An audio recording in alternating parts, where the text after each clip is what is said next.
Just 24 hours into his first working week as Chief Constable, the man at the head of West Midlands Police is here tonight to talk about his priorities. The two big ones must surely be gun crime and terrorism. Today, two men were arrested in Walsall on suspicion of Syria-related terror offences. And on the streets of Birmingham, the all-too-familiar sound of gunfire rang out once more. Before we talk to Chief Constable David Thompson, first this report from Elizabeth Glinker.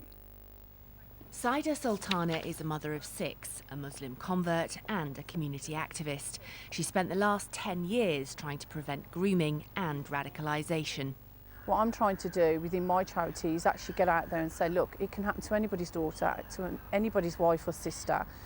Don't be vulnerable, don't be gullible that it's not on your doorstep, because it is. Wake up and smell the coffee. And I would say that to the agencies as well. You're not educating enough for these people to understand. You're giving facts, but are they hard enough? Today, Saida was amongst a small group invited to attend the Birmingham launch of a campaign designed to talk directly to women. Suddenly they want to take that and go to a country that they can see all over the television. It's not a good or a safe place for a child or a mother to be. In the last 5 years, hundreds of young British people have travelled to Syria. But it's not just boys and men. The figures for 2015 show that right here in the West Midlands, 56 women and young girls were reported missing by their families. All of them are thought to have travelled to Syria. The head of the West Midlands Counter-Terrorism Unit says women and specifically mothers are vital to preventing radicalisation. They play a key role in every family unit. They build that trust with their young people, and hopefully, if there is someone that's concerned, they'll have the confidence to come forward. With news of 2 more Syria-related terror arrests being made in Walsall just this morning, it's clear preventing radicalisation will be an ongoing challenge for the West Midlands force. Elizabeth Glinker, BBC Midlands Today, Birmingham. Gun crime is the other big problem facing the new Chief Constable. Another street was cordoned off today after yet another shooting in Birmingham. Our special correspondent Peter Wilson has the details. A bullet hole through a downstairs window. Neighbours in Lozells say 4 shots were fired.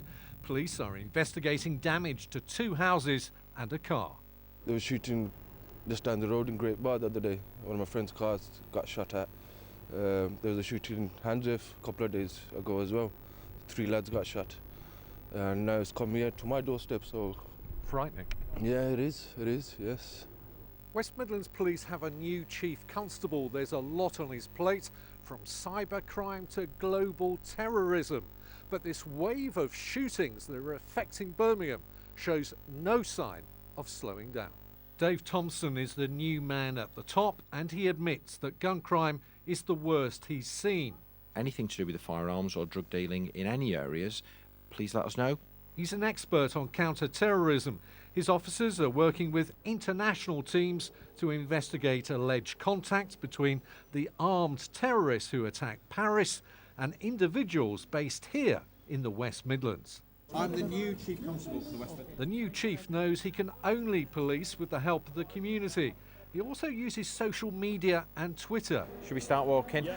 His troops were impressed that on New Year's Eve he was out visiting rank and file officers on the busiest night of the year, a year which promises to be filled with challenges.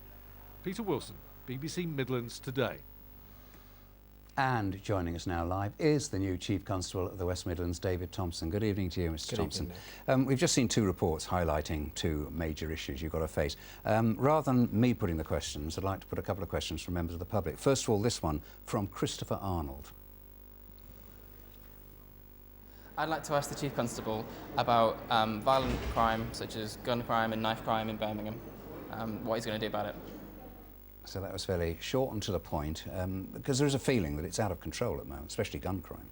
So I think there's some short-term things we've got to do and some long-term things. So I think in the short term, you're absolutely right. I think communities in Aston and Lozells, Handsworth, in those areas are worried we might be creeping back to some dark days we've had. So I think in the short term, we need to continue our investigations to bring people to justice. We are taking action against people who may be supplying guns. We've seen further guns today. and also we will be taking injunctions and trying to deal with the offenders. But long term, we need to do quite a lot of work around violence in general, and we're working with agencies like Health and other organisations who can help us deal with some of the reasons why people behave in a more violent way. People are in fear, some people in those areas, in inner cities, aren't they? So I think we have had, over the last few years, less evidence of gun crime in communities. Definitely, there is a worrying regularity we've seen lately, but there is a considerable amount of effort going on behind the scenes, by the force and visibly, to bring people to justice. Let's hear another question now. This is from a head teacher, Valerie Daniel. My question for the Chief Constable is, how do you plan to deal with issues of radicalisation without stigmatising whole communities within Birmingham? And that really is a very difficult question, isn't it? Yeah, I mean, I think we can offer a level of honesty and purpose to communities, and what I would say is none of what we've seen about radicalisation is about genuine Islam. But actually what I'm interested in is people who are vulnerable to be harmed, or people who may be thinking of harming others. So what are you doing about that? So what we're doing around, so how do we get at that? Well, obviously the work you've seen today, we're appealing to members of the community. We build links with the community about those individuals who are of concern to us. You've seen the types of arrests and operations we carry out, often with things that we find out in the community, but also the partnership we have with the security service and with our counter-terrorism team, who are investigating other opportunities to identify people who may be engaged in this work. And you must be ever vigilant about the threat of a Paris-type attack. So we're striking a balance here. The best protection that we can give the public is intelligence, it's investigating, it's taking the actions that I think people have seen us do. But also, of course, we have to have, and I have in my mind, a view about planning for that type of incident, the potential risk of it coming to our doorstep. And so, again, I've been talking about the needs we've got to do around things like armed officers, to build capability to deal with those types of incidents. More armed officers? So we've got a balance to strike. We have a good level of armed capability. I'm committed to retaining an unarmed policing presence, and I think that is how British policing should be carried out. But I do think we may need to strengthen, in a very modest way, the umbrella of armed protection that we offer communities, so that we can give the assurance that if something happens, we can promptly respond. Chief Constable, thanks very much. The Foreign Secretary, Philip Hammond, says the government's closely following the case of a Smething